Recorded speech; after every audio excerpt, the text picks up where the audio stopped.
Yung mga sasabihin ko sa video na to ay controversial. Pero, the purpose of this video is not to bring down anyone or siraan kung sino man.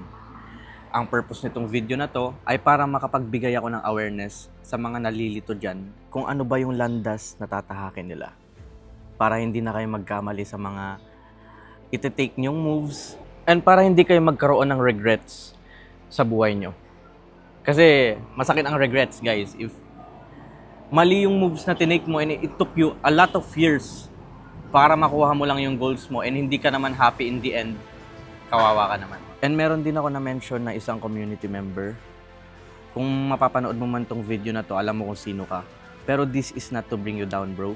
This is to help you maging clear ka sa tatahakin mong daan. Magiging harsh ang mga sasabihin ko dito, pero it's the truth. So I'm just concerned, kuya, community member, and gusto lang namin na mapunta ka sa tamang landas kasi mahirap ang regrets, like I said. So bro, dedicated to sa'yo. I don't wanna mention your name, pero this video is dedicated for you. So, and sa mga nalilito dyan, watch this video. What is up again, guys? So, andito ako sa Rosales and on the way na ako sa isang coffee shop kasi yun, mag-grind na naman ako. May mga new potential clients akong gustong kunin and nag-reply na sila sa email. That is why re-replyin ko sila doon. And meron na rin akong isang client na nawala dati and gusto nang bumalik ulit. So, samahan niyo ako sa video na to. Tignan niyo naman yung tanawin dito sa probinsya, guys. Yun. That is why gusto kong mamuhay sa probinsya kaysa sa Manila. Kasi yun nga, pwede lang kayo lumabas anytime and then, yan, makikita nyo talaga yung nature. I'm not saying na ayaw ko sa city.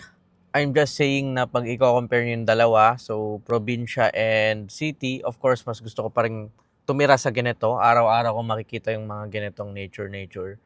Pero pagdating sa collaboration, business, shopping, yung mga ganong bagay, yung mga makikipag-network ka sa mga top-tier individuals, of course, uso yan sa mga city. So, it depends sa kung anong gagawin mo sa isang place. Pero pagdating sa araw-araw talaga, gusto ko dito.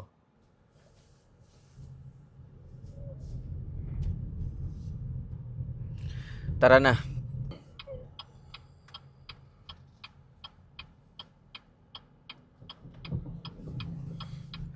Boss Coffee. Park lang ako. Nakikita nyo to, guys. Nahulugan ng bato to kanina.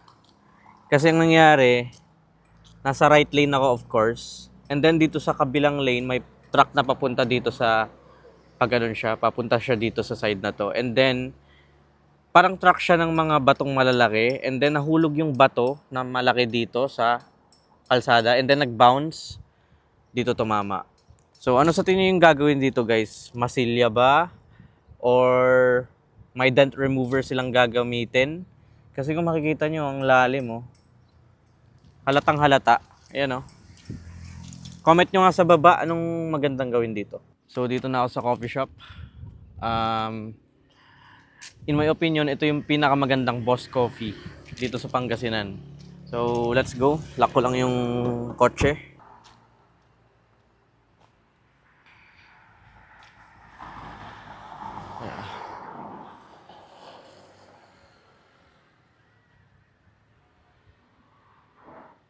Boss Coffee. Grind na.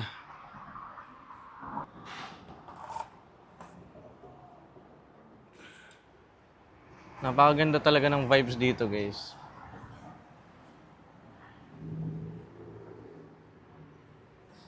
Sa video na to, gusto ko lang sabihin sa inyo ang totoo na college is a scam.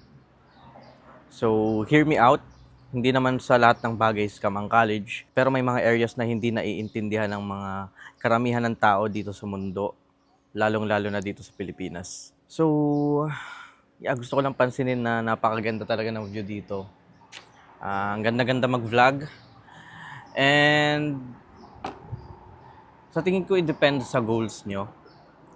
So, ang college kasi is, ano ba ang goal nun? Bakit ka ba magka-college? To get a job. So, kung ano man yung gusto mo mag-job, dapat naka-align dun yung ika-college mo. So, pipili ka ng course, engineering. O ano bang goal nun? Para maging engineer ka. Medicine. Ano bang goal nun? Para maging doctor ka. Law.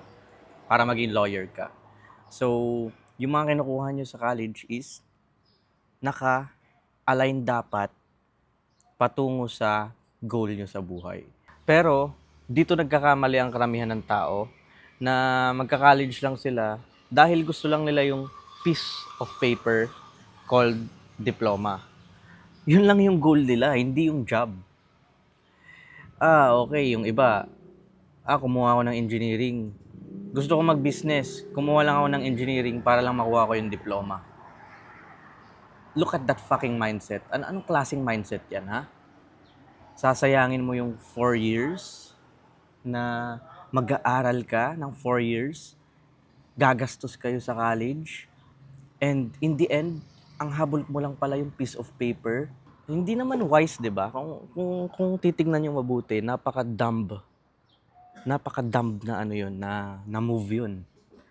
Like bobo talaga yung move na 'yon, promise. Kasi kaya ka mag-engineering para maging engineer ka, hindi para sa piece of paper na 'yon. 'Di ba? Make sense ba? Yun kasi nakikita ko sa karamihan eh. Meron akong kilala na hindi ko na sasabihin yung pangalan, pero ipapodcast namin to kung ano yung thoughts namin about sa situation na to. Hindi niya na gusto yung course niya, hindi niya gusto yung maging architect. So gusto siya ng magulang niya maging architect, pero nung sinabi niya na gusto niya mag-shift, hindi siya pinayagan ng magulang niya. Ang gusto niya talaga mag-business. Pero gusto daw niyang mag-college pa rin, ipagpatuloy yung architecture, and then isabay niya yung business na binibuild niya, na gusto niyang i-build. And then, pagtapos niya, kukunin lang niya yung diploma, and then magbi-business siya na something related sa real estate, ganun, kasi syempre architecture, yung mga infrastructure. Wala siyang goal talaga na magtrabaho as architect. Pero, ilang years bang architect? Tanungin ko nga kayo, di ba, ang architect, it takes like 5 to 7 years if I'm not mistaken. If mali man ako, sabihan nyo ako sa comment Pero yun yung napansin ko na ang architecture na course, inaabot ka ng 7 years dyan para matapos yan. Imagine, you're gonna spend 7 years of your life na tatahakin mo yung ganong napakahirap na course, sasabay mo yung business, and then pag natapos ka, hindi mo lang din pala gagamitin. You're only working for that piece of paper na diploma. And hindi ako against sa mga may diploma, guys Hindi ako against sa engineer, hindi ako against sa doctor, lawyer, kasi kailangan natin yan mga yan. Mga marangal na trabaho yung mga yan. Ang sinasabi ko lang, bakit ka magka-college kung ang goal mo lang yung piece of paper, hindi yung job mismo? 'Di ba? Make sense? Taming hindi talaga nag-iisip. Kadalasan talaga ng tao, napansin ko, hindi sila nagde-deep thinking. Before sila mag-make ng move, hindi talaga nila pinag-iisipan. Hindi sila umuupo sa upuan nila, sa bahay, hindi sila nagte-take na at least kahit isang oras man lang na mag-isip, mag-analyze, mag-create ng mga plano, ilagay lahat sa paper. Isang oras lang naman, mag-isip ka rin. Okay? Upo ka, alisin mo yung phone mo, tumingin ka sa kawalan, mag-isip ka. Kasi yung iba, yung mga decisions nila sa buhay, nanggagaling lang din sa ibang tao. Sa mga nakikita nila sa ibang tao, sa mga sinasabi sa kanila ng ibang tao, hindi sila nakakapag-make ng own decisions nila. Kasi nga, yun nga, hindi sila nag-iisip. Ito yung pinaka-hate ko sa lahat, guys. Ito yung isa sa mga pinaka-pet peeve ko talaga. Is yung mga hindi nag-iisip. Lahat tayo may utak. And if hindi mo ginamit yung common sense mo, wala. Like, kahit gaano ka pa katalino, kahit gaano pa ka taas yung IQ mo, kung wala kang common sense, wala ka, boy. So, I just wanna create this video kasi para lang may awareness dyan yung mga magka-college na dahil lang pala sa piece of paper na yan, na diploma, para lang may sabihin sila na natapos nila, pero in reality, hindi naman pala nila gusto yung trabaho or yung course na tinake nila, 'di ba? Uulitin ko, kaya ka magka-college para sa job, dahil gusto mo yung job na yon, magte-training ka, mag-OJT ka, para makuha mo yung job na yon at maging magaling ka. So if you're only doing it for that piece of paper, wasting your parents' money, wasting your time, edi stupid ka talaga. Iklaro ko lang guys If gusto mo maging doctor, engineer, lawyer, police, teacher, or kung ano man yung kailangan mong mag-college talaga, of course, mag-college ka kasi kailangan mong mag-training, kailangan mong mag-OJT, kailangan mong malaman yung science behind sa job na yan. Pero if gusto mo maging businessman, hindi mo na kailangan. Kasi if magbebenta ka naman ng produkto or service, hindi naman hinihingi ng mga customers mo or clients mo yung piece of paper na yan. Ang kailangan lang nila, paano mo ba sila matutulungan? Ano ba yung value na mabibring mo sa table nila? Paano ba ma-change ng product mo or service mo yung buhay nila? Ganun lang naman yung kailangan nila eh. And it will only take you like less time kumpara sa college para makapag-set up ka ng isang kumpanya mo, business mo. May mga businesses dyan na hindi mo kailangan ng malaking capital. And you know what? It only took me 7 to 8 months para kumita ako ng first 6 figures per month ko. So, guys, hindi naman sa nagyayabang pero realidad lang talaga. Wala yan sa diploma. I highly respect all people, may diploma man or wala. Ang sinasabi ko lang dito, yung plano mo, yung moves mo, dapat naka-align lagi sa goals mo. Hindi lang dahil sa piece of paper or sobrang superficial na reason yan. Hindi lang dahil sinabi ng magulang mo sa'yo na, okay, mag-college ka, yan gusto ko para sa'yo. Or sinabi ng friends mo dahil nandun yung friend mo, for example, or maybe nakikita mo lang sa mga ibang tao.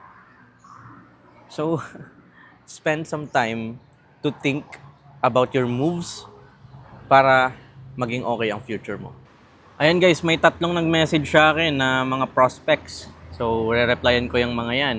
And then, kaninang madaling araw, nag-message yung client na nawala dati. Kasi nga, startup pa lang sila, nagkaroon silang problema. And tingnan nyo. Hi, Shai. How are you doing? Sabi ko, hello, Levi. Doing great. How are you? And then, sabi niya sa akin, yes, also doing very good. Sorry for replying so really busy with building a jewelry brand that we're now launching. We did the dropshipping stuff. Yan yung dating ginawa namin with not the best quality jewelry as you know. Yeah.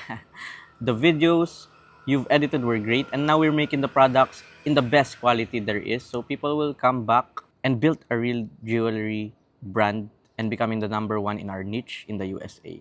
So very exciting. I was just curious if you have found a new job. If so, do you like that job? Because I think we have a very cool role you can fulfill.